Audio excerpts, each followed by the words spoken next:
Présence est mon oxygène, mon chant l'amour qui m'est nécessaire sans ta présence. Exister n'a plus de sens.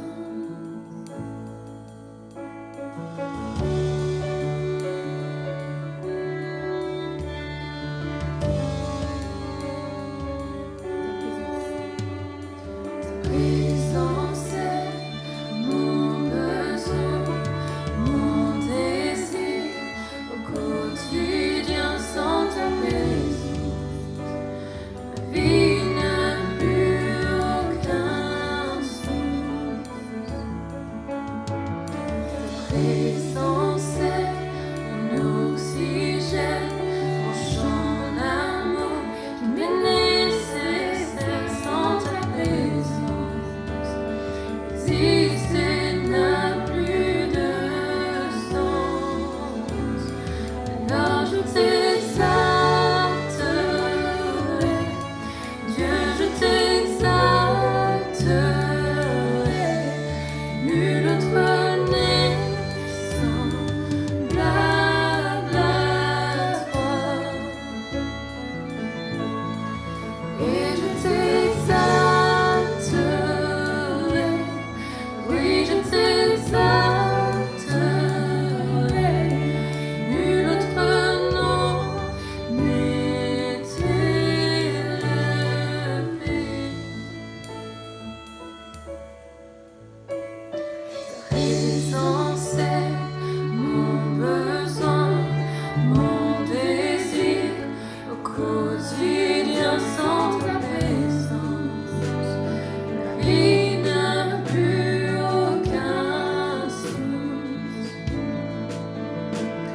Ta présence est mon oxygène, mon chant d'amour qui m'est nécessaire. Sans ta présence, exister n'a plus de sens. Alors je t'exalterai,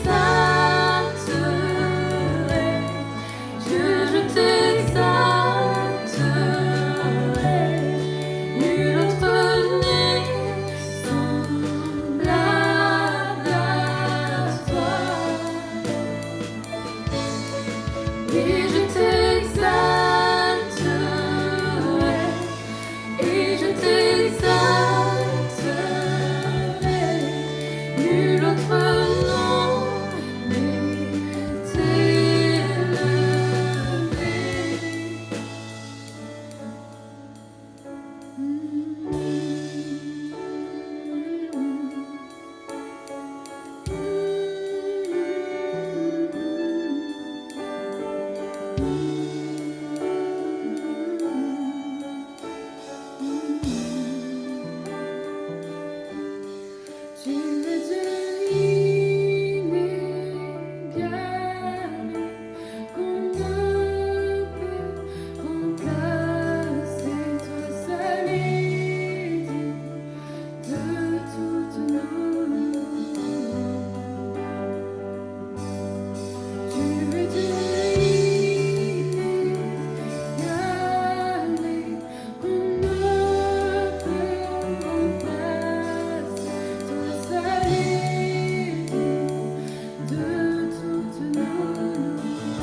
cette muraille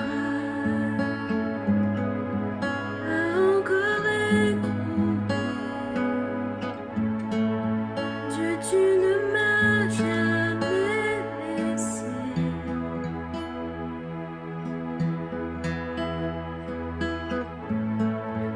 On voir les choses changer, sachant le combat gagné. Dieu, tu ne m'as jamais laissé.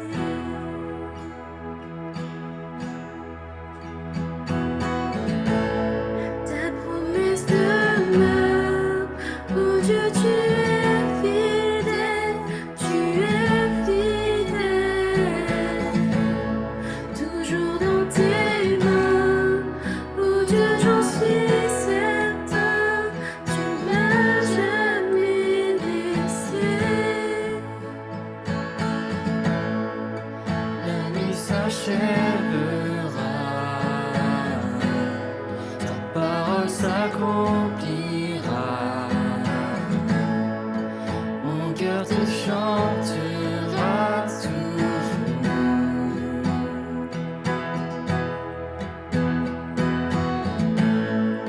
Jésus, tu me suffis. Garde-moi dans ton amour.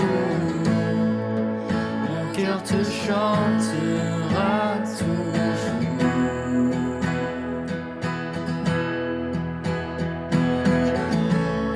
Ta promesse demeure, oh Dieu, tu es fidèle, tu es fidèle, toujours dans tes mains, oh Dieu, j'en suis certain, tu es avec moi. Ta promesse demeure, oh Dieu, tu es fidèle, tu es fidèle, toujours dans tes mains, oh Dieu, j'en suis certain, tu m'as jamais laissé.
Bonjour à tous, bienvenue à ce nouveau culte en ligne. Je suis très heureuse aujourd'hui de pouvoir vous mener dans la louange. De là où vous êtes, je voudrais vraiment que vous puissiez vous mettre à l'aise, déposer le portable à côté et vraiment vous préparer à louer notre Seigneur qui est digne de tout cela. Avant de commencer, je voudrais vous lire un passage biblique qui se trouve dans Jean chapitre 4, verset 23. Il est dit « Mais l'heure vient, et elle est déjà là, où les vrais adorateurs adoreront le Père par l'Esprit et en vérité, car le Père recherche des hommes qui l'adorent ainsi. » Aujourd'hui, je voudrais vous inviter à vous incliner dans la prière, à avoir 1 minute pour prier avec le Seigneur, revenir à lui, revenir au cœur de cette louange, à l'essentiel. Lui est notre essentiel.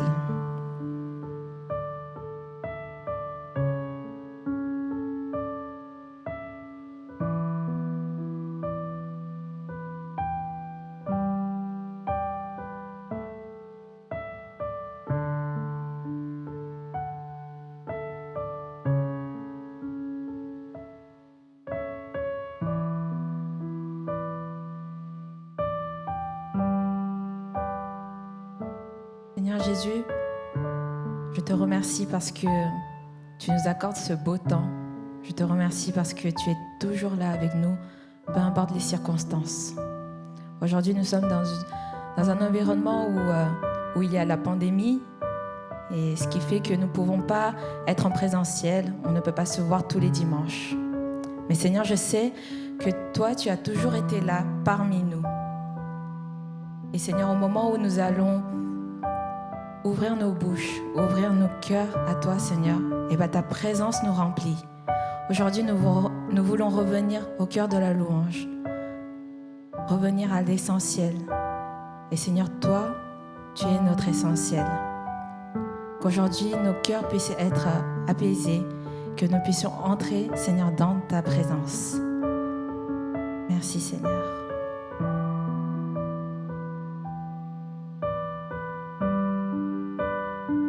Reviens au cœur de la louange.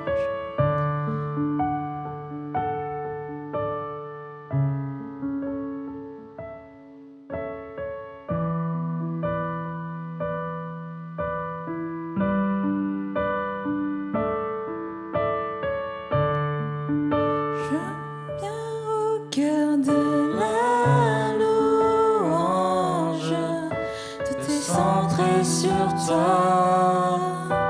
Centré sur toi, Jésus. Oui, je renonce à tous mes faux semblants pour te centrer sur toi. Centré sur toi, Jésus. J'apporte.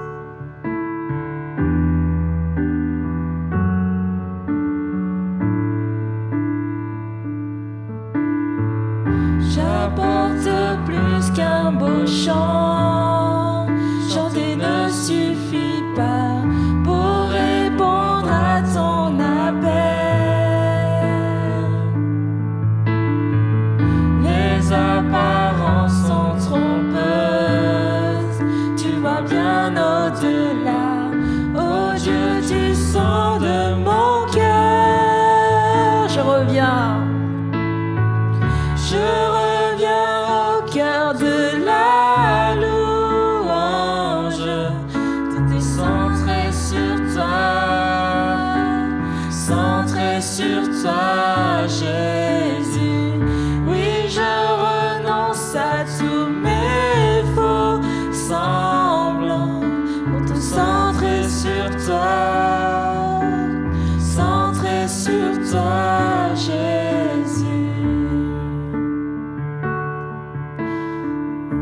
Centré sur toi. Centré sur toi. Centré sur toi. Centré sur toi, Jésus. Centré sur toi. Centré sur toi. centré sur toi, Jésus, centré sur toi, centré sur toi, centré sur toi, Jésus. Je voudrais t'inviter de là où tu es à mettre ta main sur ton cœur, et lorsque nous allons rechanter ce refrain, le chanter comme une prière et lui dire: Seigneur, oui, je veux revenir à toi, je veux me centrer sur toi.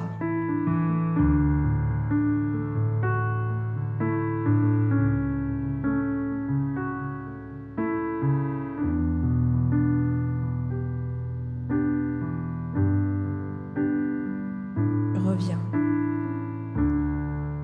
Je reviens au cœur de la louange. Tout est centré sur toi, centré sur toi, Jésus. Oui, je renonce à tous mes faux semblants pour tout centrer sur toi, centré sur toi, Jésus. Je reviens au cœur de la louange pour te centrer sur toi, centré sur toi, Jésus. Oui, je renonce à tous mes faux semblants pour te centrer sur toi, centré sur toi, Jésus, centré sur toi, centré sur toi, centré sur toi, Jésus, centré sur toi, centré sur toi, centré sur toi, Jésus, centré sur toi, centré sur toi, centré sur toi, Jésus.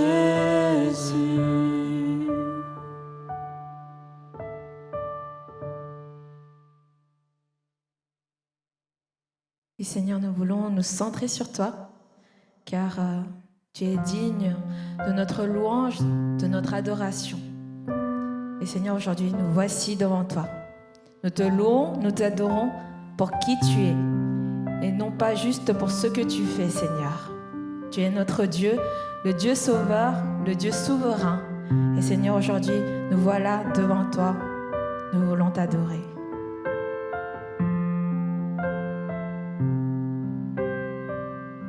Prosterné.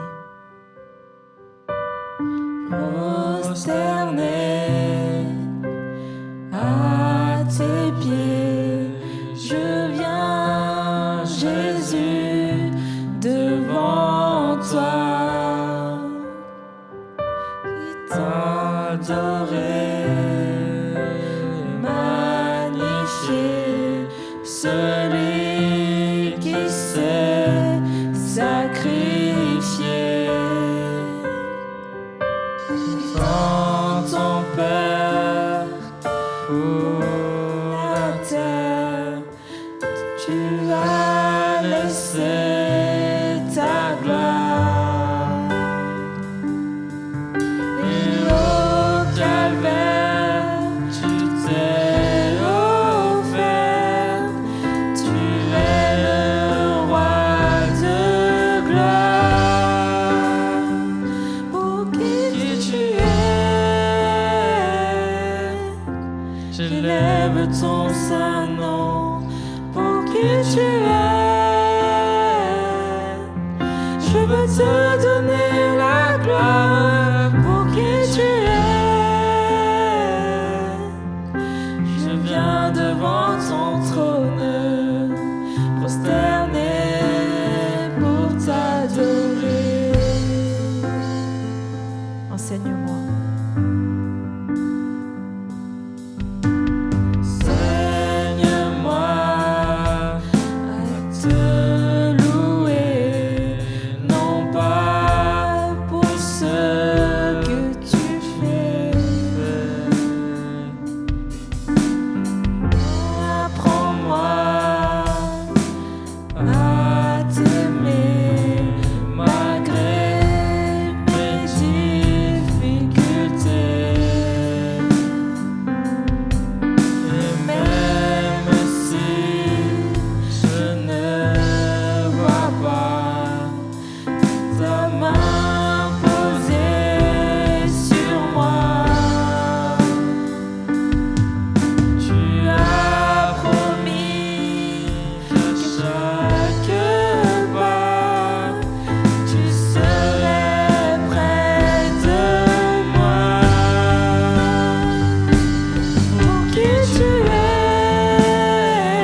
trône, prosterné pour t'adorer.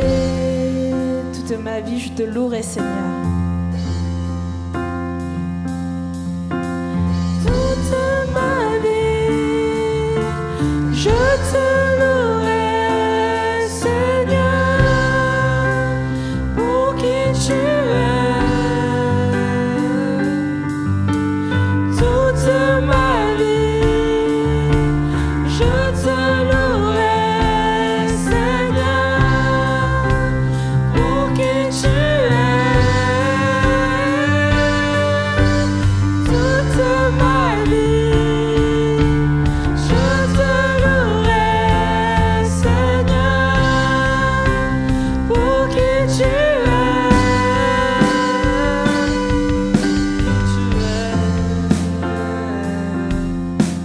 J'élève ton saint nom pour qui tu es.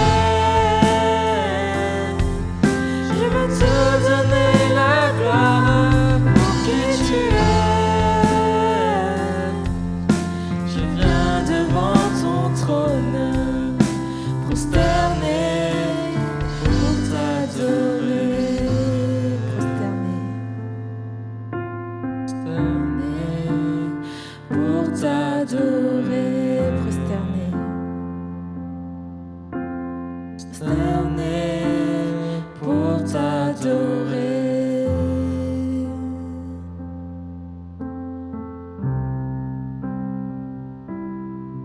Si Jésus, tu me libères.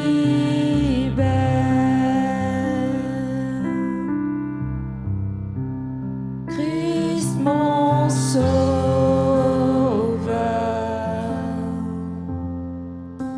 tu m'as sauvé.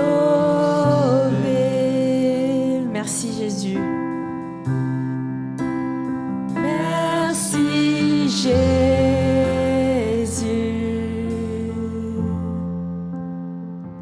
Tu me libères.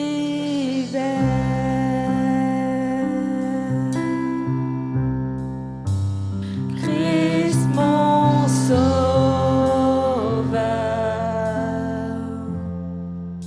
tu m'as sauvé, tu m'as donné la vie. Tu m'as donné la vie, tu m'as ouvert les yeux.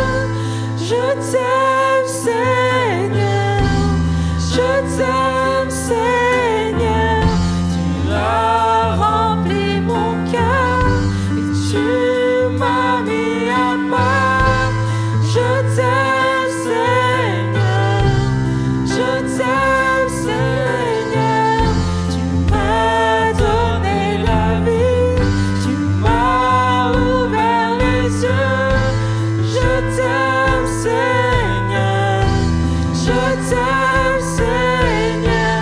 Tu as rempli mon cœur et tu m'as mis à part.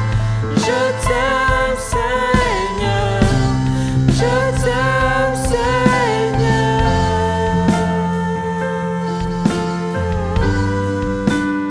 Merci Jésus,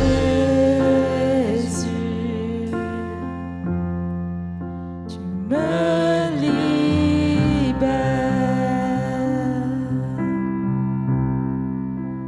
Christ mon sauveur,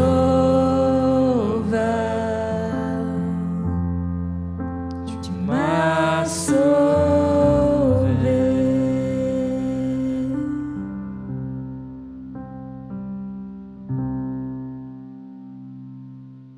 Merci Seigneur pour ton amour parfait.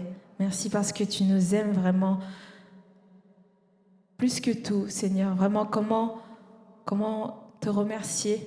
Et Seigneur, aujourd'hui, nous savons que notre espoir est établi en toi parce que tu es venu sur terre, tu t'es crucifié et tu nous as donné une nouvelle vie. Et Seigneur, aujourd'hui, malgré toutes circonstances, malgré même cette pandémie, nous voulons aujourd'hui déclarer que nous allons tenir bon, nous pouvons compter sur toi, car tu es notre espoir, Seigneur. Merci.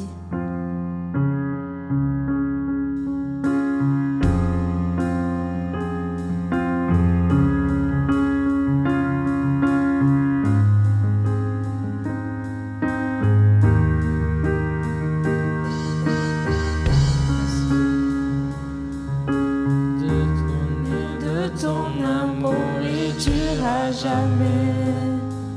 Et guide mes pas chaque jour, je tiendrai bon. Je compterai sur toi.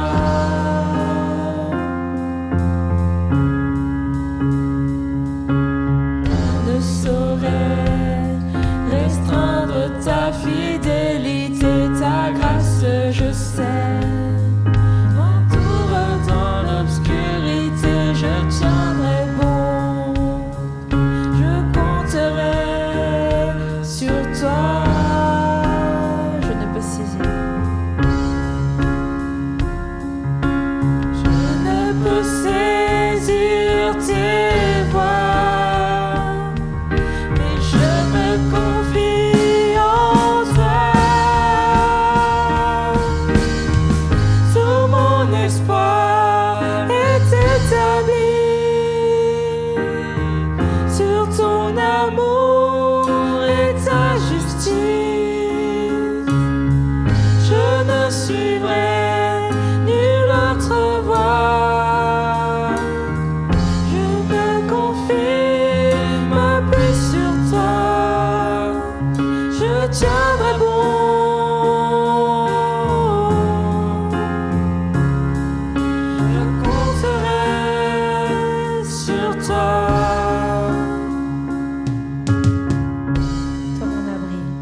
Je compterai sur sur toi. toi.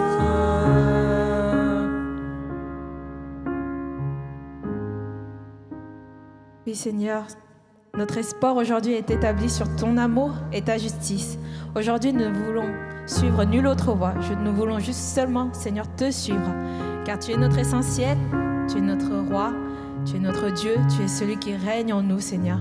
Et aujourd'hui, face à toutes circonstances, nous avons tes promesses, nous avons ta fidélité ici qui nous accompagne tous les jours. Et Seigneur, aujourd'hui, nous voulons seulement nous confier en toi, nous appuyer sur toi, Seigneur. Vraiment que ta parole soit toujours là pour nous rappeler que tu es toujours là et que nous n'avons pas besoin d'avoir peur de quelque chose parce que toi, tu es là, tu es notre bouclier, tu es notre appui, Seigneur. Merci pour tout. Vraiment, continue à nous bénir pendant tous ces temps. C'est ainsi que je prie au nom de ton Fils Jésus-Christ. Amen.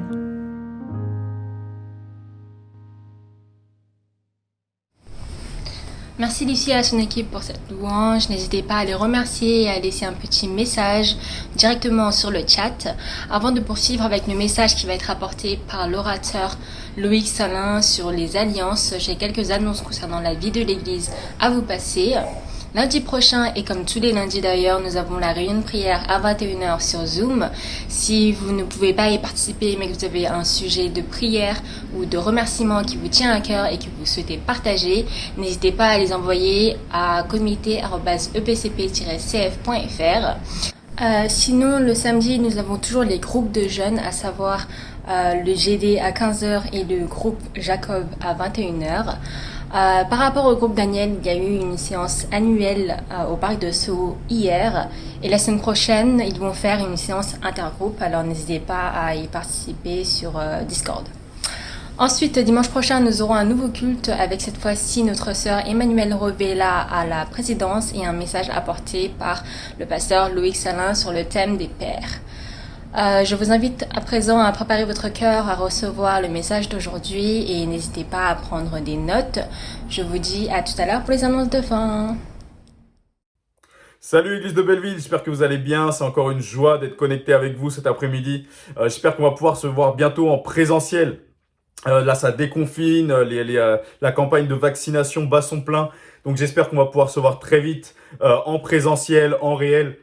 Mais en tout cas, merci Seigneur du coup pour la technologie parce que ça nous permet de nous rassembler en ligne et c'est juste extraordinaire. Donc en tout cas, une joie d'être connecté avec vous encore ce dimanche après-midi.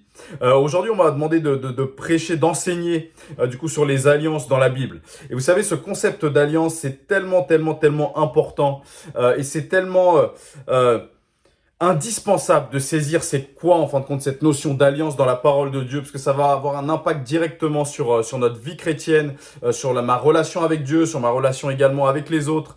Bref, c'est hyper important et fondamental. J'espère que j'ai dit assez d'hyper pour avoir capté ton attention. Mais en tout cas, voilà, c'est vraiment quelque chose de fondamental. Et vous savez, l'alliance, on a parfois quelques notions de ce que c'est, mais on réalise pas souvent la profondeur de ce qu'elle est bibliquement. Et vous savez, là, il y a quelques temps, j'ai repris le sport. Du coup, j'ai eu l'occasion de reprendre le sport avant que les salles rouvrent, parce que j'ai un ami d'enfance qui du coup est coach sportif maintenant et qui est dans une salle privée. Donc, j'ai pu, par la grâce de Dieu et par cette connexion, reprendre le sport avant l'heure, du moins avant la majorité des Français. Donc, merci Seigneur pour ça. Et vous savez, du coup, la première séance où on a repris, où il m'a coaché, avant d'enfiler mes gants de boxe, il m'a dit, écoute, tu devrais enlever ton alliance, parce que tu risques de te faire mal et tout ça. Je dis, non, j'ai vraiment pas l'habitude de l'enlever. Bref, je l'ai enlevé pour la première séance, et je l'ai plus refait pour les autres séances, parce que je me sens tellement vide quand j'ai pas juste cet anneau à mon doigt, je me sens tellement... ouais, j'ai l'impression qu'il me manque quelque chose. J'ai l'impression que je suis incomplet. J'ai l'impression que également je peux me faire surprendre alors que je suis juste en train de faire du sport du coup et que ma femme peut voir que j'ai pas l'alliance à mon doigt et que je passe un mauvais quart d'heure.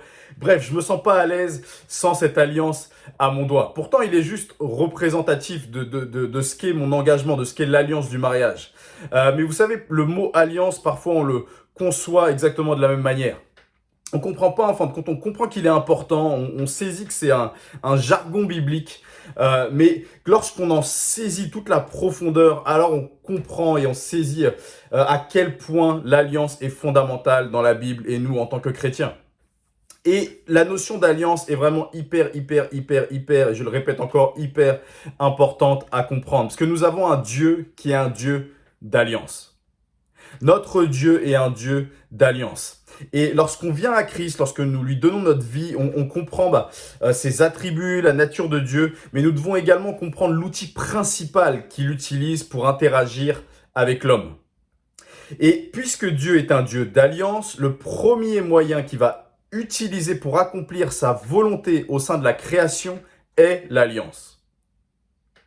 En fait, la Bible, quelque part, c'est une collection d'histoires qui racontent comment Dieu, agissant au travers des alliances, travaille pour amener sa création dans son plan parfait. Dieu est un Dieu d'alliance et la parole de Dieu, la Bible, est un livre d'alliance quelque part. C'est pour ça que l'alliance, c'est indispensable à comprendre parce qu'elle est le fondement de notre marche avec Dieu. La Bible décrit même notre relation avec Christ en termes de mariage. Nous sommes l'épouse de Christ et il est l'époux. Et ça, c'est la symbolique, du coup, c'est l'image d'une relation d'alliance. Dieu est un Dieu d'alliance et nous sommes un peuple d'alliance. Dieu est un Dieu d'alliance, la Bible est un livre, une compilation d'alliances quelque part et nous sommes un peuple de l'alliance. Et la notion et la compréhension de ce qu'est l'alliance est fondamentale à saisir et à comprendre en fin de compte dans notre relation avec Dieu. Vous savez, c'est un problème qui persiste dans toutes les églises. C'est notre faible compréhension de l'alliance. Nous vivons en fin de compte dans une société, la société dans laquelle on vit est tellement aux antipodes également pour nous aider à comprendre ce que c'est. La notion d'alliance dans notre société, elle est quasi inexistante. On parle de contrat, on parle peut-être d'accord, mais on parle jamais d'alliance. La seule forme d'alliance où on évoque ce terme d'alliance, du coup, c'est dans le mariage. Et encore, on en saisit peut-être pas l'intégralité de la profondeur de ce que ça signifie. L'importance de l'alliance, c'est hyper important de le saisir. Ne pas comprendre, en fin de compte, l'alliance va rendre notre marche avec Dieu à un moment donné bancale, juste sur une jambe. Je vais avoir l'impression de marcher à cloche-pied. La compréhension vraiment de l'alliance est fondamentale. C'est important de le comprendre. Et pour beaucoup de chrétiens, en fin de compte, il y a beaucoup de chrétiens qui pensent que Dieu les accepte, mais ils n'arrivent pas à saisir à quel point ils sont aimés. Donc, ils vivent, en fin de compte, comme s'ils devaient se tenir à carreau. Sinon, Dieu, s'il s'écarte un petit peu de ses voies, va arriver, va leur tomber dessus. Ils vont se faire corriger. Et d'autres pensent également que l'engagement avec Dieu, que l'engagement quelque part de Dieu change de jour en jour. Vous savez, j'ai ma fille, là, du coup, elle commence à faire ce jeu là qu'on fait avec une pâquerette. Voilà, il m'aime un peu, beaucoup, passionnément, à la folie, pas du tout. Et parfois, on joue ce jeu-là, en fin de compte, avec Dieu dans notre vie chrétienne. Un jour, on va avoir l'impression qu'il nous aime un peu, et puis l'autre jour, beaucoup, et puis l'autre jour, passionnément, et puis à la folie, et puis un jour, on va avoir l'impression, du coup, par les circonstances de notre vie, que Dieu nous aime pas du tout. Et puis, on varie comme ça, on est ballotté à ne pas saisir, du coup, l'engagement profond de Dieu envers nous. Et c'est pour ça que c'est hyper important à comprendre, parce que c'est pas une vie. On n'est pas appelé à être ballotté, à juste croire, à juste ne pas saisir que Dieu s'est engagé dans une relation d'alliance avec nous, et que ce n'est pas en fonction des circonstances de ma vie ou de ce que je fais ou ce que je ne fais pas, que son amour fluctue. La Bible nous dit qu'en lui, il n'y a aucune nombre de variation. Et c'est l'engagement également qu'il prend envers nous. Et c'est pour ça que c'est important de comprendre ce qu'est l'alliance. Et c'est important de comprendre la valeur de l'alliance. La valeur de l'alliance, ce qu'elle vaut. Vous savez, quand vous lisez la Bible, quand vous lisez la parole de Dieu, les hommes et les femmes de la Bible comprenaient l'alliance. Ils la comprenaient totalement. Ils comprenaient c'était quoi cette notion d'alliance. C'était courant, en fin de compte, dans le monde de la Bible. Autant nous, c'est absolument abstrait, c'est absolument absent de la société dans laquelle on vit, mais pour eux, c'était omniprésent. Tout le monde dans la Bible comprenait ce que c'était que faire alliance. Tout le monde. Une alliance ou une alliance qui était brisée, tout le monde comprenaient ce que c'était. C'est pourquoi on doit comprendre ce que c'est, cette notion d'alliance-là, pour avoir une meilleure compréhension juste des Écritures. En fin de compte, de mieux comprendre ce que c'est que ce concept d'alliance nous aide à mieux comprendre la Bible, nous aide à mieux comprendre les Écritures dans leur intégralité, nous aide à mieux comprendre la dimension de ce que Dieu a accompli dans cette nouvelle alliance, le sacrifice de Jésus à la croix. Il faut comprendre c'est quoi, en fin de compte, ce concept d'alliance. Et une des raisons, en fin de compte, pour l'alliance, pourquoi elle était si importante dans le monde biblique, c'était parce que c'était un monde qui était dangereux. Ok, c'était un monde où la guerre y était permanente. Et vous le voyez, en fin de compte, quand vous parcourez l'Ancien Testament, il y a des batailles à foison, il y a des guerres, des conflits. Le monde, le monde du coup, à cette époque-là, du coup, au Proche-Orient ancien, était dangereux. Et c'est pour ça, en fin de compte, que la notion d'alliance était fondamentale parce qu'elle était une question de survie. La clé de la sécurité dans ce monde-là était l'alliance. C'est pour ça qu'en Genèse 26, on voit Isaac et Abimelech qui firent la paix en coupant une alliance. On voit également dans Genèse 31 que Jacob et Laban, ils font exactement la même chose. De nombreuses traductions, en fin de compte, dans les Écritures, disent de faire alliance. Mais le vrai terme employé, c'est couper une alliance. Et on va y revenir tout à l'heure. L'alliance, quelque part, c'était un peu une assurance vie. On peut le dire comme ça. C'était quelque part une assurance. On coupait une alliance avec des gens sur lesquels on peut compter en temps difficile. C'était ça, en fin de compte. C'était ça le contexte. L'alliance était quelque chose qui était pris au sérieux. Parce que l'alliance était indispensable dans un contexte instable. Dans un contexte où les conflits étaient permanents, où la guerre y était omniprésente. Et lorsque deux individus faisaient alliance entre eux, ils donnaient quelque part leur vie, enfin même littéralement leur vie l'un à l'autre. Marcher dans l'alliance signifiait partager les galères, les problèmes de l'autre, les difficultés, les ennemis de l'autre, mais également aussi les privilèges, les victoires et les bénédictions. Et c'est pour ça qu'en fin de compte, l'Ecclésiaste va exprimer les bénéfices de l'alliance de la manière suivante dans Ecclésiaste 4, versets 9 à 12. Mieux vaut être à deux que tout seul. On tire alors un bon profit de son travail, et si l'un tombe, l'autre le relève. Mais malheur à celui qui est seul et qui vient à tomber sans avoir personne pour l'aider à se relever. De même, si deux personnes dorment ensemble, elles se tiennent chaud. Mais comment celui qui est seul se réchauffera-t-il? Un homme seul est facilement maîtrisé par un adversaire, mais à deux, ils pourront tenir tête à celui-ci. Et une corde à triple brin n'est pas vite rompue. C'est comme ça, en fin de compte, que l'Ecclésiaste va définir ce concept d'alliance. Et c'est exactement ça. Et on parlait du contexte de conflit, et l'Ecclésiaste le dit bien, du coup, au verset 12. Un homme seul est facilement maîtrisé par un adversaire, mais deux à deux, ils pourront tenir facilement tête à celui-ci. Et c'est pour ça, en fin de compte, que l'alliance était si importante dans le contexte des Écritures. Et tout le monde savait ce que c'était. Et si on peut donner une définition de l'alliance en quelques termes, en 4 points, on dirait le premier point, c'est que c'est un engagement solennel qui lie deux ou plusieurs parties entre elles. Un engagement solennel qui lie deux ou plusieurs parties entre elles. Le deuxième, c'est une promesse de loyauté totale. Dans une alliance, on s'identifie l'un à l'autre et on donne sa loyauté à l'autre de manière permanente, totale, jusqu'au boutiste même. L'alliance, troisièmement, est un engagement qui va au-delà de tout autre engagement. L'alliance est plus sacrée même que la vie. Vous donnez votre vie à l'autre et ses besoins deviennent supérieurs aux vôtres. C'est ça, en fin de compte, une relation d'alliance. Et quatrièmement, pour la définition de l'alliance, l'alliance est sans fin. Elle ne peut pas être brisée sous peine de mort. C'était ça, en fin de compte, la définition de l'alliance dans les Écritures. Alors, pourquoi c'est tellement important de saisir ça? Nous, en tant que chrétiens, on se dit, mais nous, on n'est pas du tout dans le même contexte. Pourquoi, en fin de compte, on doit comprendre c'est quoi cette notion d'alliance? Mais tout simplement parce que Dieu est un Dieu d'alliance et tout ce qu'il fait est basé sur l'alliance. L'Ancien Testament et le Nouveau Testament nous racontent les œuvres de Dieu au travers plusieurs alliances. Et on va juste en citer 3 principales, là, du coup. Mais il y en a plusieurs dans la Bible. Du coup, après, c'est un peu discuté entre les théologiens. Mais les trois principales, on va dire que c'est l'alliance abrahamique qui a été faite avec Abraham, l'alliance mosaïque, du coup, avec Moïse, et l'alliance messianique en Christ. C'est l'alliance, la nouvelle alliance dans laquelle nous sommes. Mais il y a pas que. On peut parler de l'alliance adamique, de l'alliance noadique, de l'alliance davidique, etc. Bref, du coup, il y a plusieurs alliances dans les Écritures.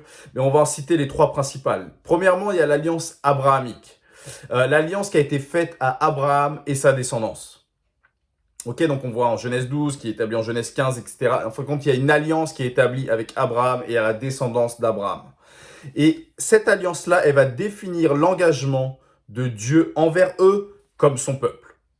Ok, on va voir un peu plus tard dans les Écritures, du coup, l'alliance mosaïque. Donc c'est l'alliance qui a été faite avec le peuple d'Israël au mont Sinaï et qui va définir leur responsabilité comme le peuple de Dieu, comme le peuple prêtre, on va dire, de Dieu.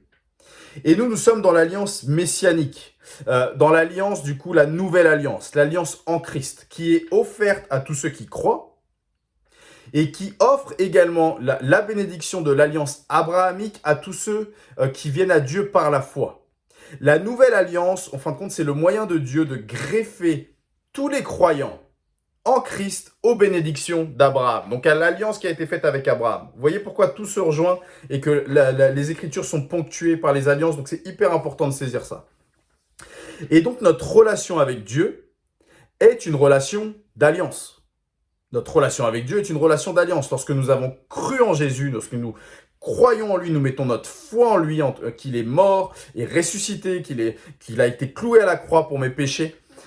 Lorsque nous avons cru en lui, Dieu nous a pas seulement pardonné nos péchés, Dieu nous a pas simplement donné, on va dire, un billet pour le paradis, bien que ça inclue ça. Mais Dieu a fait une alliance avec nous. Donc ça va bien au-delà que juste de laver nos péchés, du salut qu'on a en Christ, et ce qui est déjà un bénéfice et du coup une grâce qui est incommensurable. Mais Dieu, en fin de compte, ne s'arrête pas là. Dieu crée une alliance, Dieu fait une alliance avec nous. L'alliance messianique, la nouvelle alliance, l'alliance en Christ. Et qui nous rattache également à l'alliance qui a été faite avec Abraham. Donc, il y a tout ça. Et je suis du coup un peu frustré d'être limité à une demi-heure. Parce que sur l'alliance, on pourrait faire une série entière, vraiment. Mais du coup, il faut vraiment saisir que les Écritures sont ponctuées d'alliances du coup. C'est tellement important et de saisir que dans cette nouvelle alliance également, nous sommes rattachés à l'alliance avec Abraham et que nous sommes au bénéfice aussi de toutes ces bénédictions-là.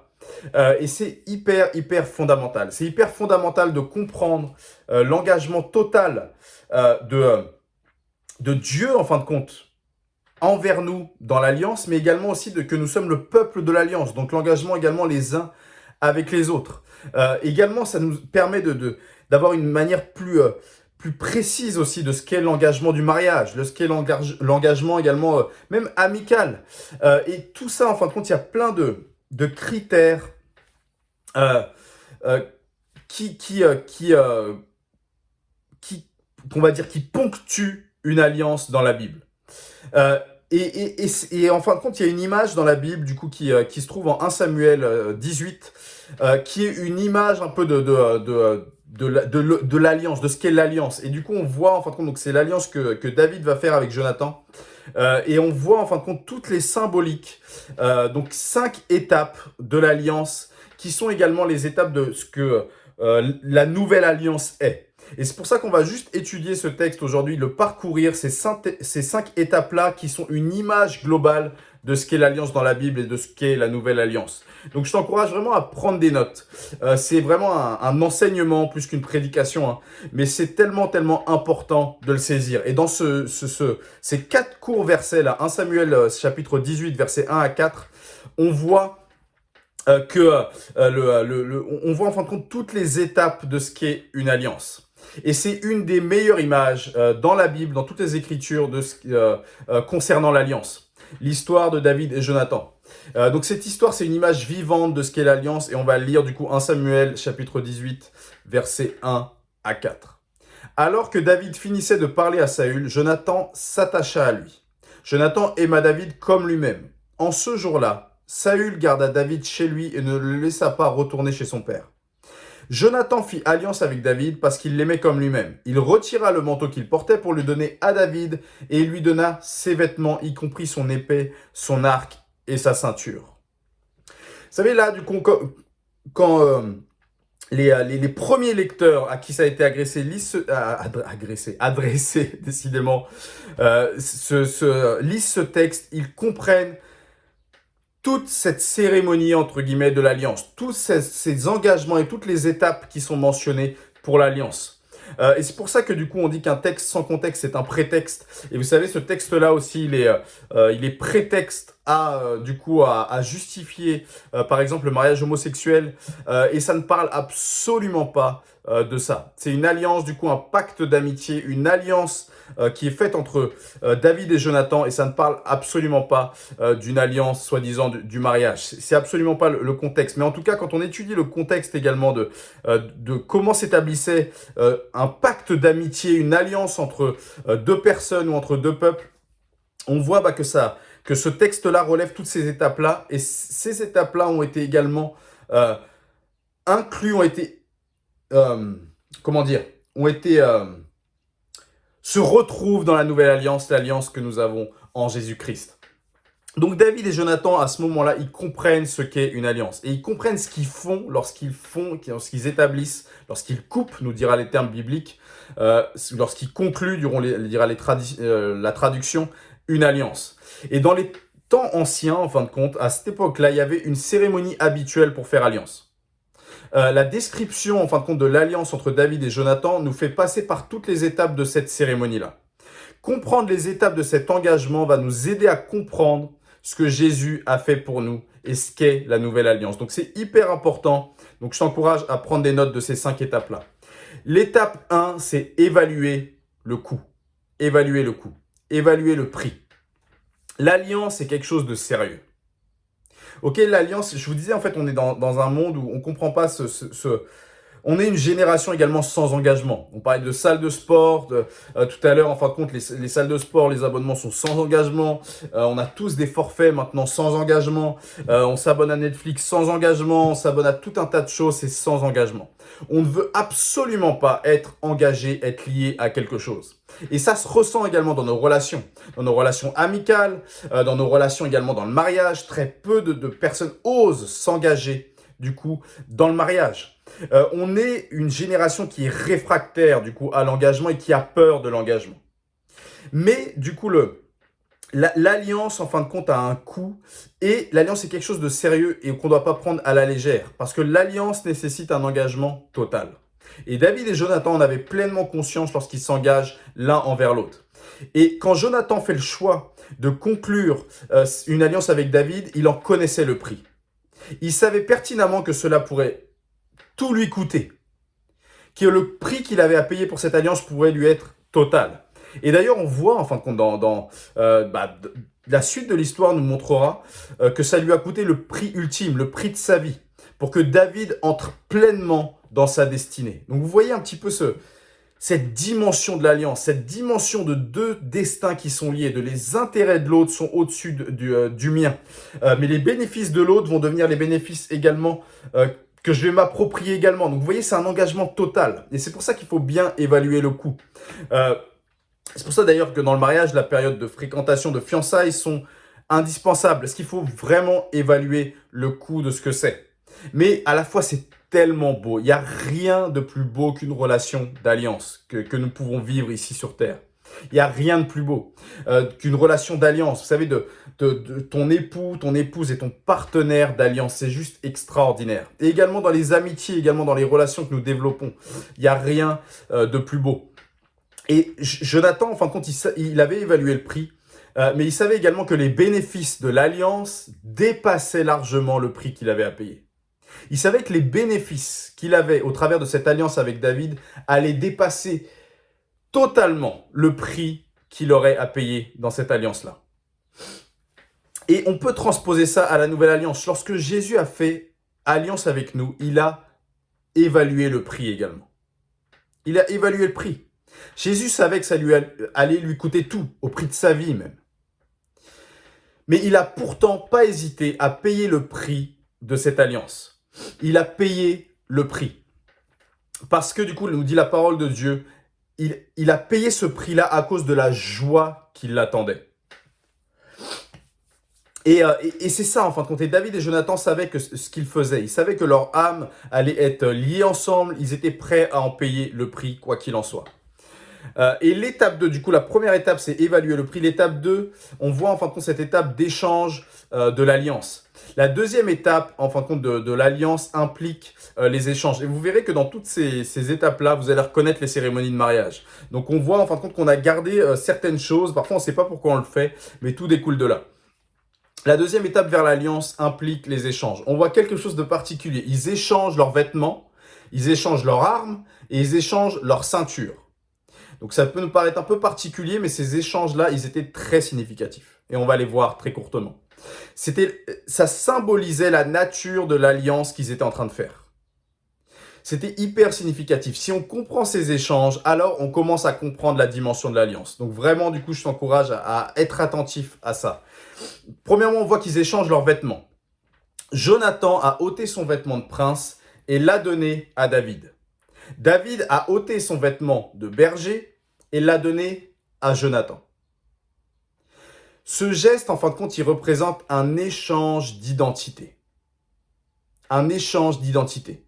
C'est un des aspects de l'alliance. Je me suis tellement identifié à toi que ce qui est vrai te concernant est maintenant vrai me concernant. Je vais partager qui tu es et tu vas partager qui je suis également. C'est ça, en fin de compte, cet échange de vêtements. Et c'est ce que Jésus a fait pour nous. Il a échangé ses vêtements avec nous. Il a pris notre péché pour qu'on puisse revêtir sa robe de justice. Il s'est revêtu de notre chair mortelle afin que nous puissions revêtir sa robe de gloire. C'est exactement ça ce qui est en train de se passer entre David et Jonathan dans leur échange de vêtements. Ils ont également échangé leur ceinture. La ceinture, du coup, c'était le symbole de la force. Ok ? Donc cet échange représente un échange de force.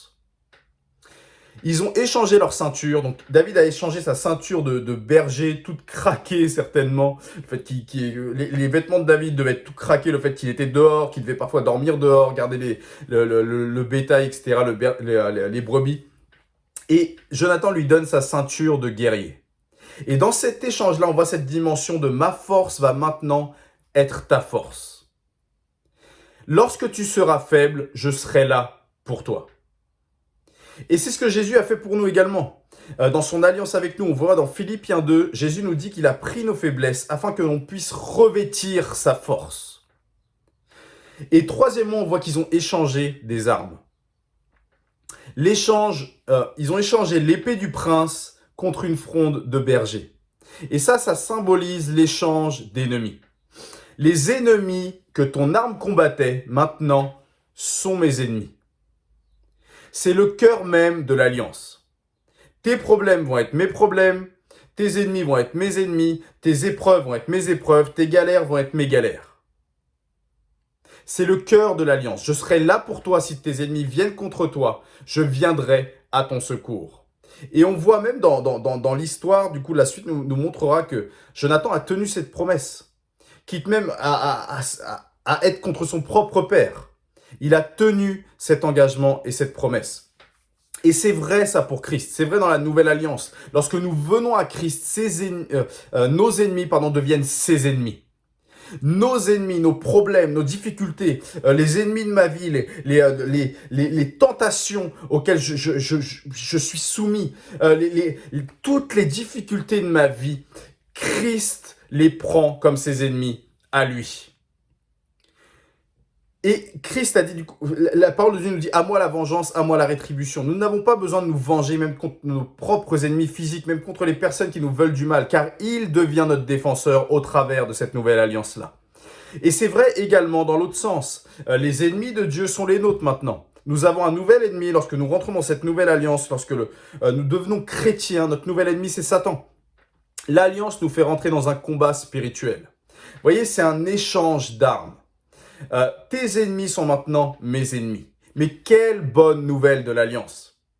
mes difficultés, les ennemis de ma vie, les personnes peut-être qui me persécutent d'une certaine manière. Maintenant, ce n'est plus mon problème seulement. Ça devient le problème du roi des rois, du seigneur des seigneurs, du seigneur des armées. C'est hyper fort. C'est pour ça que c'est tellement fort de comprendre ce qu'est l'alliance. Parce que la dimension dans laquelle ça nous amène est une dimension de conquête. De conquête. Je suis plus seul, en fin de compte. Il vient dans ma faiblesse et il me donne sa force. Mes ennemis deviennent ses ennemis. Mon identité qui est peut-être faible, qui est peut-être pécheresse, du coup, est remplacée par son identité à lui. C'est juste indispensable de comprendre ça. Il devient notre défenseur. Troisième étape, du coup, ils ont conclu une alliance. Donc, étape première, ils ont évalué le coût, les échanges d'alliance. Et troisième étape, ils ont conclu une alliance. Lorsque David et Jonathan, ils ont échangé leurs vêtements, leurs ceintures et leurs armes, ils étaient prêts à conclure l'alliance. En hébreu, en fin de compte, le mot qui est utilisé pour conclure une alliance, c'est le mot birit. Berit, quelque part. On pourrait l'épeler en 2 syllabes. Berit. Donc, rien à voir avec Uber Eats, mais c'est un mot moyen mémotechnique. C'est pour ça que je le retiens bien. Ce qui veut dire littéralement couper. Couper une alliance. On parlait du coup, on va dire conclure une alliance dans la plupart des traductions. Mais en fin de compte, le mot hébreu, c'était couper. Et ce mot, il est utilisé plus de 280 fois dans l'Ancien Testament. Et le mot le plus souvent associé au mot alliance, c'est le mot couper. Donc c'est ce mot-là, berit. C'est intéressant à relever parce que dans les temps anciens, on ne parlait pas de faire une alliance. On ne parlait pas de s'accorder sur une alliance. On parlait de conclure ou de couper, berit, une alliance. L'alliance impliquait le sang. En fin de compte, ce qui se passait, du coup, ce qu'il faut comprendre, et vous allez avoir peut-être du coup une autre compréhension de certains autres textes, c'est qu'on prenait un animal, on le coupait en deux, et du coup on mettait les deux parties, et du coup on passait au milieu du sang, on passait entre les deux parties. Chaque personne qui s'engageait dans l'alliance passait au milieu de cet animal coupé, au milieu du chemin de sang. Et vous savez, ça encore, du coup, quand on met un tapis rouge dans les mariages, ça symbolise cette réalité-là. On ne sait pas pourquoi on le fait, mais en tout cas, ça vient de là.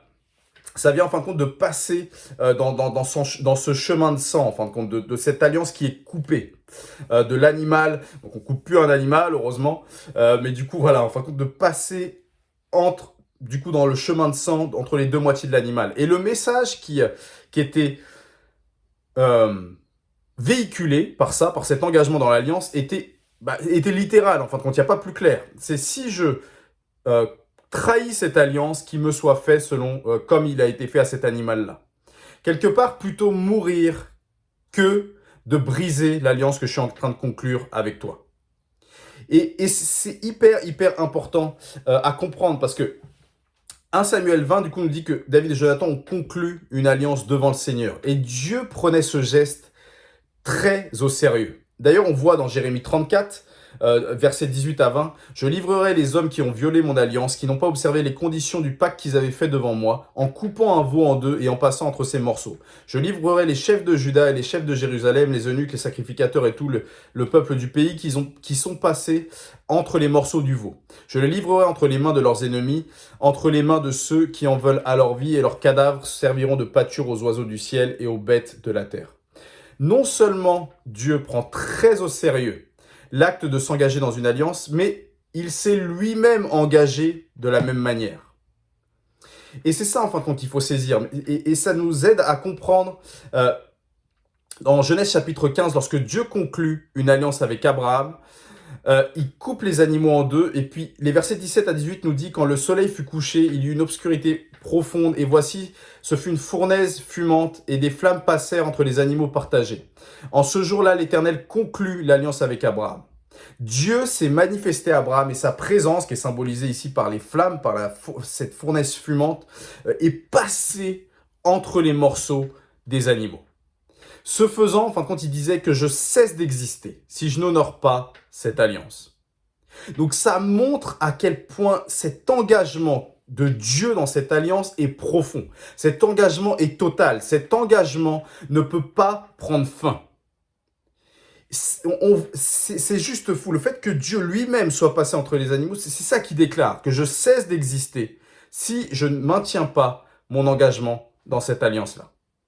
Et d'ailleurs, il n'y a que Dieu qui est passé au travers de cette alliance, parce qu'il savait que l'homme ne peut pas respecter cette alliance-là. Et c'est exactement pareil, c'est une alliance unilatérale, du coup, auquel nous sommes bénéficiaires dans l'alliance, dans la nouvelle alliance. Mais avec Abraham, c'est ça. C'est pour ça qu'on rentre dans cette alliance par la foi. Étape 4, le signe de l'alliance. Donc, arrivé à ce stade-là, David et Jonathan ont fait quelque chose qui était habituel. Donc, c'est pas mentionné dans le texte, mais c'était habituel et c'était courant et c'était comme les choses se passaient à cette époque-là pour une alliance. C'est que, du coup, pendant la cérémonie de l'alliance, en signe d'engagement, ils ont pris certainement, du coup, c'est quasi sûr, du coup, en tout cas, c'est comme ça se faisait à cette époque-là, un couteau et ils sont taillés la paume de la main. Et ensuite, ils ont pris des cendres et ils ont mis dessus afin que lorsque la cicatrisation allait prendre, du coup, lorsque ça allait cicatriser, on allait voir cette marque-là. Et ça, c'était ce qui se faisait à cette époque-là. La coupure, du coup, de l'alliance, cette manifestation physique, on va dire, de l'engagement qui avait été pris, était visible après la cicatrisation. C'était une marque permanente de l'alliance qui avait été établie. Comme cette alliance-là pour le mariage, c'est également pareil. C'est pour ça qu'en fin de compte, je ne veux même pas l'enlever, ne serait-ce qu'un instant de mon doigt, en fin de compte, parce qu'il symbolise ça. C'est cette symbolique-là, c'est la marque permanente de l'engagement que j'ai pris avec Aurélie, avec mon épouse, avec la chair de ma chair. Et comme l'anneau, en fin de compte, dans un mariage, ça servait de signe visible à l'alliance conclue. C'est pour ça que dans les temps anciens, lorsque deux personnes se rencontraient et qu'ils avaient établi une alliance, en général, ils levaient la main droite, la paume bien en évidence, afin de rappeler « Hey, t'en rappelles, on est ensemble, on a établi cette alliance-là. » Et lorsque même un ennemi était présent, ça lançait également un message. Lui et moi, on est ensemble. Donc si tu veux t'attaquer à lui ou à moi, sache qu'au final, si tu t'attaques à l'un, tu t'attaques à l'autre. Donc, il y avait aussi cette mise en garde.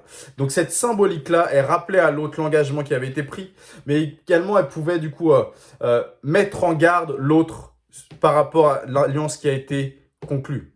Et c'est un peu la même symbolique, hein, pour revenir au parallèle de l'alliance du mariage. Lorsque cette alliance est là, elle montre que aussi, on n'est plus dispo. On n'est plus dispo, il n'y a pas moyen. Ce signe-là montre que je suis dans un engagement total et plein. Et jusqu'au bout. Vous voyez, et donc du coup, c'était la même symbolique. Il levait la main droite et c'était cette symbolique-là. Et lorsqu'on transpose à la nouvelle alliance, on voit en fait que Jésus a la marque de l'alliance qu'il a faite avec nous dans ses mains. En concluant, en coupant l'alliance avec nous, il y a une marque permanente qui a été faite dans chacune de ses mains. C'est intéressant de voir que Jésus, après sa résurrection, a la plupart des cicatrices qui ont été effacées. Du coup, on voit en fin de compte, mais parce qu'il n'y a pas de description de cicatrices sur son visage ou des coups qu'il a pu prendre, on voit juste le côté et les mains. Mais cependant, du coup, voilà, celles des mains, elles sont restées visibles. Et vous savez, ça fait écho en Ésaïe 49, versets 15 et 16. Dieu nous assure qu'il ne pourra jamais nous oublier parce qu'il nous a quoi? Gravé dans la paume de ses mains. Gravé dans la paume de ses mains. Le signe de notre alliance implique une coupure également. C'est nous aussi qui la circoncision de la chair. Mais j'aime cette image-là, en fin de compte, que Dieu ne peut pas nous oublier parce qu'il nous a gravé dans la paume de ses mains. Je ne sais pas si vous avez vu le film Toy Story, un des films du coup, parce qu'il y en a 4. Je suis un fan absolu. À chaque fois, je vous fais des illustrations avec des trucs enfantins. Bon, j'ai 2 enfants en bas âge, vous comprendrez pourquoi. Mais vous savez, du coup, je crois que c'est dans Toy Story 2, je dis ça de mémoire, mais du coup quand Woody part, il est vendu à un espèce de gars qui va le vendre dans un musée, mais du coup même s'il repeint le dessous de sa botte, lorsqu'il va l'effacer, il va voir qu'il y a toujours le nom de son propriétaire dessus, le nom de Andy. Et c'est exactement ça en fin de compte, même si nous nous éloignons, même si les circonstances des fois de la vie nous laissent paraître que Dieu n'est plus avec nous, l'empreinte dans sa main, notre nom qui est marqué dans sa main, le nom de l'alliance demeure toujours. Et c'est ça qu'il faut se rappeler. C'est que la marque qui a été faite, cette coupure de l'alliance est indélébile. Jésus a payé pour nous le prix une fois pour toutes, afin que nous puissions passer d'enfants de colère à enfants de lumière, que nous puissions être adoptés et être enfants de Dieu pleinement. Et étape 5, du coup, c'était le repas de l'alliance. Le repas de l'alliance. Autre élément pour faire alliance, l'ancienne cérémonie pour faire alliance concluait par un simple repas de pain et de vin. Et les deux partenaires d'alliance partageaient ce repas, ils se donnaient mutuellement les éléments l'un à l'autre. Ça voulait dire quelque part, je me donne à toi. Et c'est ce que Jésus a fait lors du dernier repas. Donc c'était le repas, ce qu'on appelle le repas de Seder, donc pour la fête de Pessar, de Pâques, de la Pâque du coup qui est en train de célébrer, donc qu'on commémore du coup par la communion. Et il dit en fin de compte, ceci est mon corps, ceci est mon sang. Et les disciples, ils savaient tout de suite qu'il était en train de conclure une alliance, que cette symbolique-là était quelque chose qui symbolisait une alliance qui était en train d'être conclue, qui était en train d'être coupée, périte.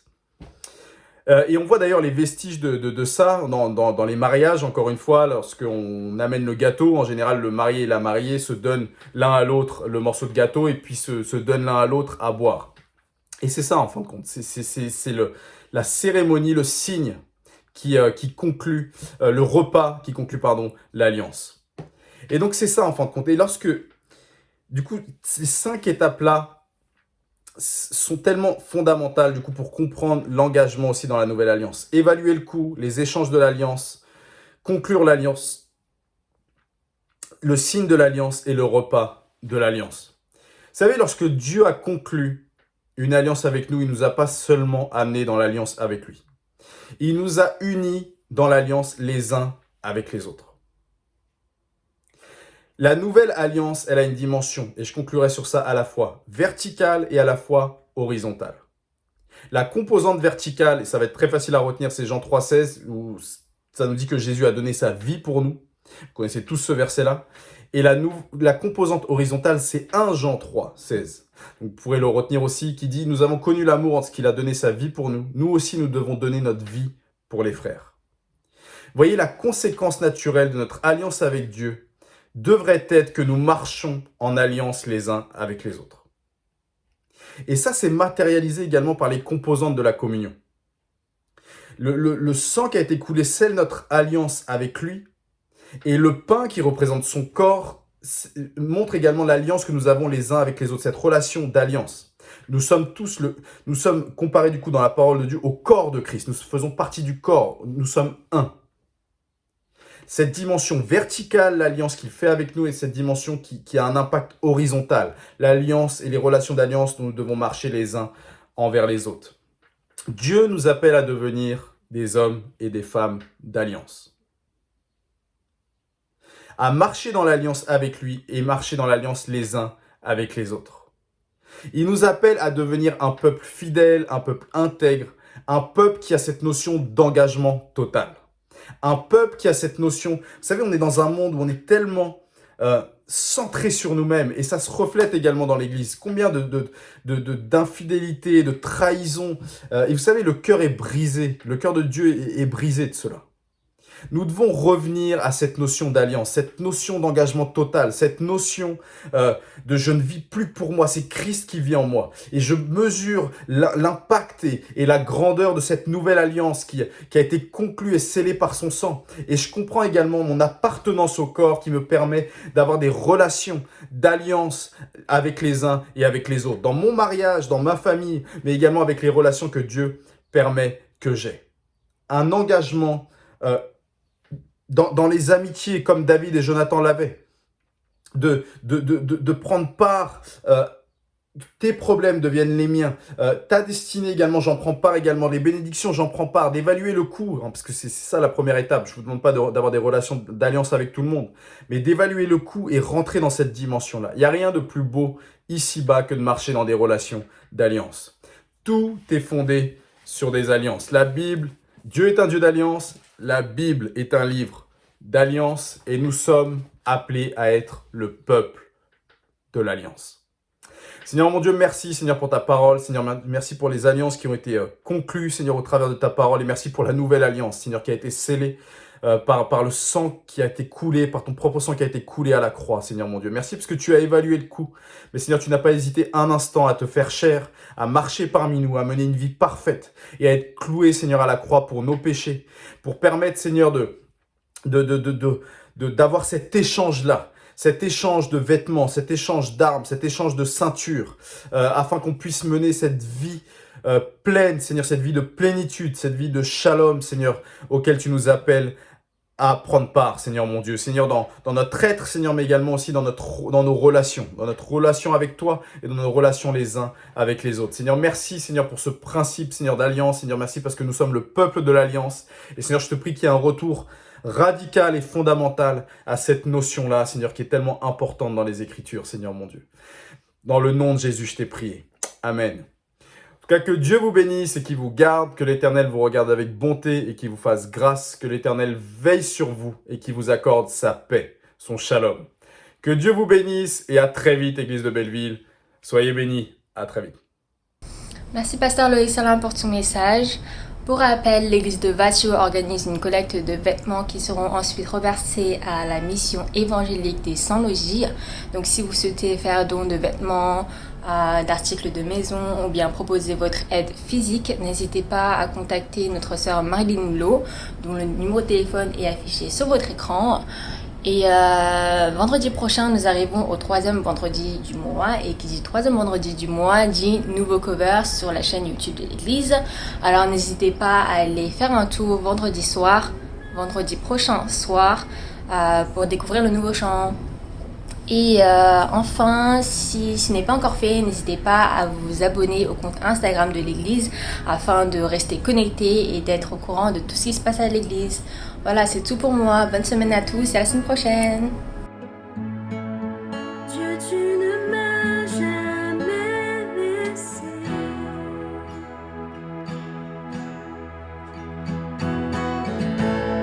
Ta promesse demeure. Oh Dieu, tu es fidèle, tu es fidèle. Toujours dans tes mains. Oh Dieu, j'en suis certain, tu m'as jamais laissé. La nuit s'achèvera, ta parole s'accomplira. Mon cœur te chantera toujours.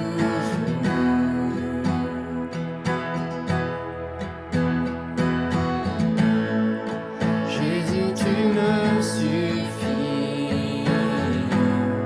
Garde-moi dans ton amour. Mon cœur te chantera toujours.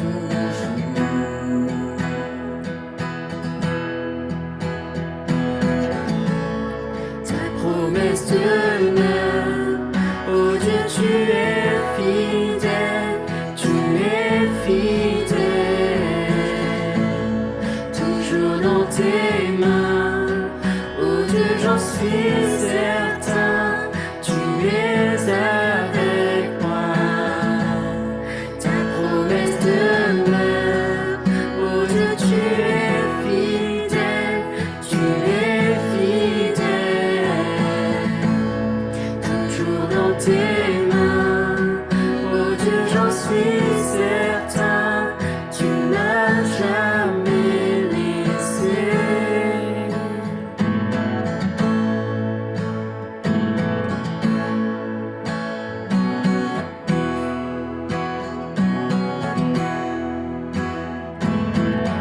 J'ai vu ta main bouger les montagnes et je le crois, mais tu le feras encore dans l'inconnu. Tu ouvres la voie et je le crois, mais tu le feras encore. J'ai vu ta main bouger les montagnes et je le crois, mais tu le feras